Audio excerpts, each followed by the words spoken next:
Have you consistently experienced the same pattern of misfortunes and trials repeatedly?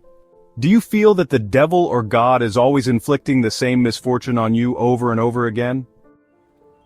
Have you ever wondered why your periods of peace and joy are so brief and in less than no time, the same pattern of challenges or misfortunes reoccurs? If you answered yes to any of these questions, then this video is for you. Pay close attention, because you are on your way to total and permanent freedom from this repeating cycle of setbacks, pain, and sorrow. But are these cycles truly breakable? The answer is a resounding yes.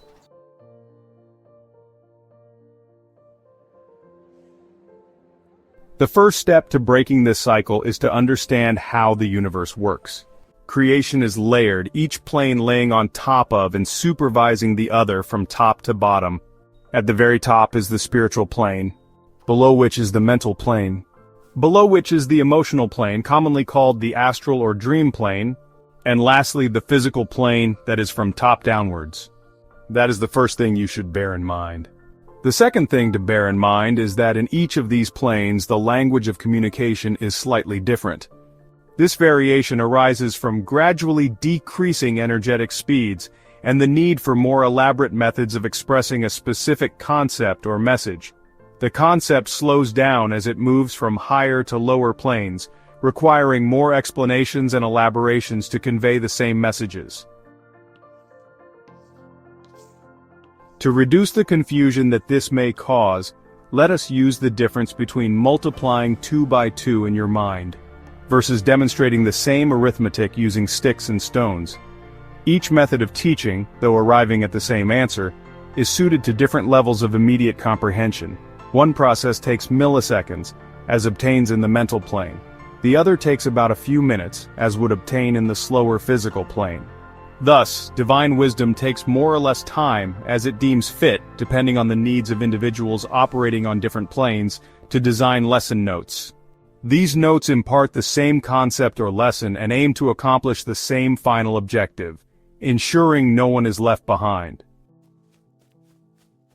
Having understood these simple but vital concepts, it is time to dive deeper into the purpose of the video. And it feels good to see that you are beginning to get a hang of what I am saying here.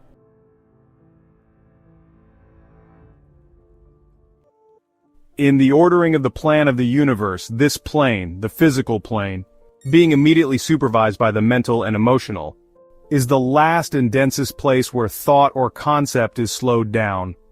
Every event we experience in the physical originates in the form of imperceptible waves in the spiritual plane and drops into the mental plane as concepts. From there it drops down into the astral plane as dreams or feelings until they end up as drawn-out and elaborate physical experiences in the physical plane, all in order to teach a conceptual lesson. A lesson arising from a need triggered by the yearnings of our souls for growth beyond its current state. This is how and why the thought of frustration in your mind is felt as a heaviness in your heart and eventually registered as an uncomfortable physical sensation that pushes you to make adjustments. You then make adjustments that not only ease your discomfort, but also uncover its root cause. One of those changes may have been to click on this video. If so, then congratulations.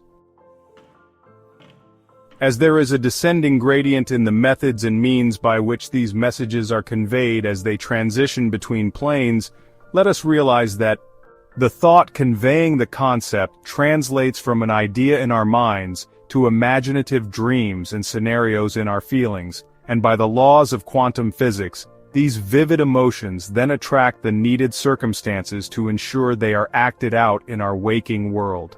All this happens because, regardless of what desire we verbalize, there is an inner desire, often unspoken but hypercharged by powerful feelings, that is selectively honored by quantum law and demands to be fulfilled in your soul's best evolutionary interest. This degree of charge naturally places it at the top of the fulfillment list, surpassing feelings or emotions of lesser charge.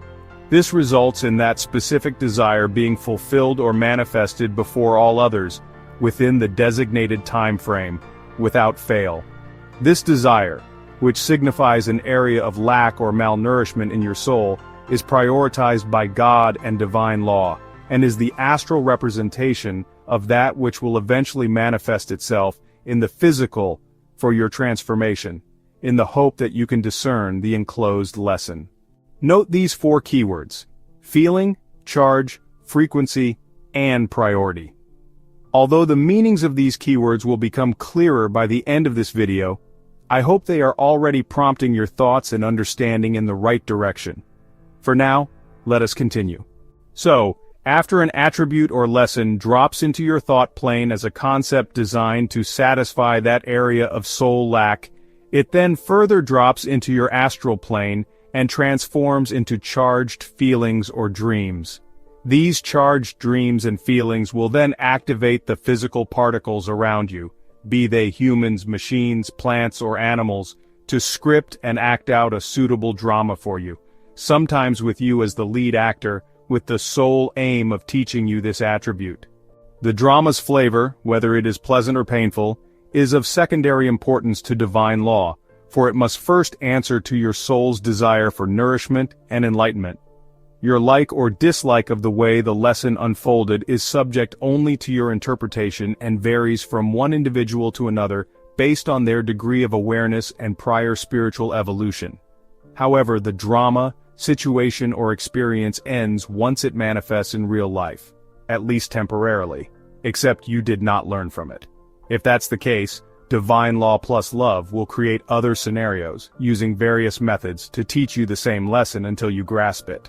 So, my fellow seeker, your soul's evolution is made possible by these recurring situations in your life, and the determining factor of what experience you keep having is the energetic frequency of the lesson your soul needs for its growth, as registered in the realm of spirit and highest wisdom. Your strong desire to overcome that obstacle and grow creates the energy charge that prioritizes this need above all other desires you may have, whether they are hidden or expressed. For your soul's growth takes priority over every other activity in your life. Know this and know peace. Once you realize this, your attitude will change drastically.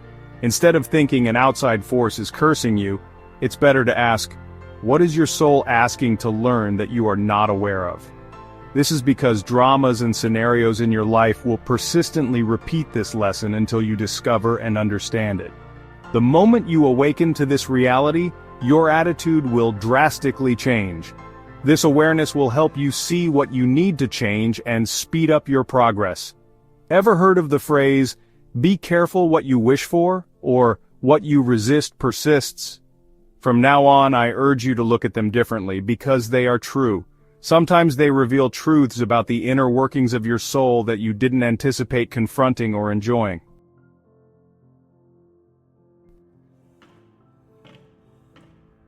So, when divine wisdom or love plus law is planning a syllabus or lesson to teach a human being a concept or attribute, it weaves it into a detailed life drama, played out over time and space in order to ensure the end lesson is well seated in the physical and the mental or emotional body of the person the lesson is crafted for. Thus, concepts such as courage are taught by long-winded events that ultimately end in the development of courage in the person or persons that lesson was targeted at.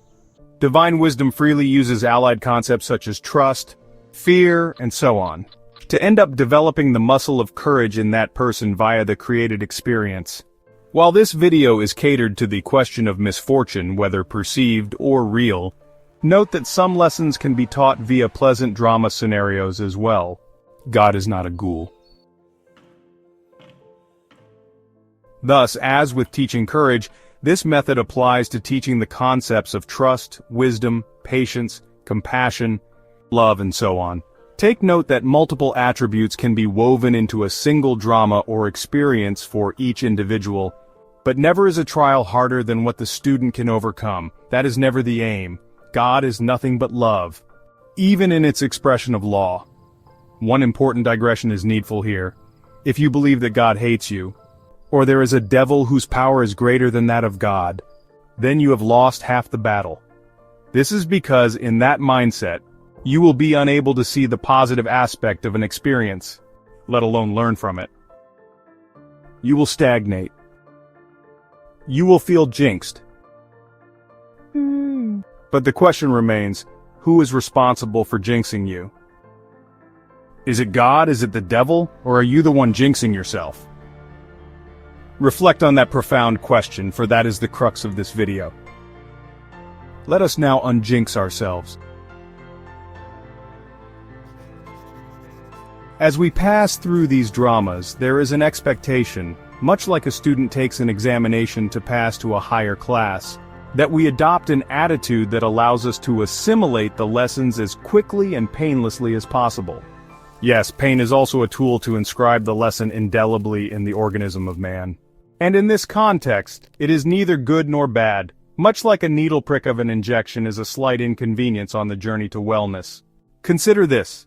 In the name of love, will it be fair to us, anyone else, or the universe, for us to be passed on to a class of courageous individuals when we have not mastered fear? For in the higher planes, work is going on in groups and herds and armies of attributed souls. How comfortable will you feel as a soldier in the front lines? If new troops who did not pass through the same level of training as you, or who had a lower grade, are being brought to the battlefront to fight alongside you. Some soldiers I know may not fraternize with them, and some may even refuse to fight alongside them. So it is with the development of these attributes. They are for higher work. These life trials and circumstances are just the mediums by which we acquire them.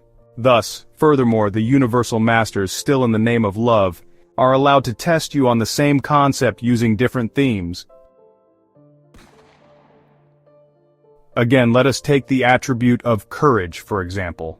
Be it courage in the face of a storm at sea, in the face of a robbery attack in your house, in a bar fight, in the rescue of a person from a burning house fire, in speaking in behalf of an oppressed colleague at work, or in refusing to perform an illegal act, even if it entails your losing what others may prize. The scenarios may be multiple, but the core attribute to be developed is the same. You will undergo repeated testing until you pass. Whether you regard the situation as fortunate or unfortunate is a matter that is secondary to the need for your growth. But trust me, like a gym freak, when you admire the muscles you have developed through these trials, you will forget all the pain that went into the training. So, are you jinxed or growing? That is simply a question of attitude and awareness. Those who are aware know they are growing and seize the opportunity to quickly learn the lessons of each trial or experience. Those feeling quote and unquote jinxed are still resistant to the law. For the former, the next step is to move speedily and gainfully with as little hassle as possible. So, how do we make our periods of learning faster? Our next video covers that. If you're interested, hit that subscribe button to keep a date with us. Also share the video with anyone you know that is feeling trapped in these cycles or feels jinxed. Your gift to them may be the liberation they need. And until then, remain renewed on all levels.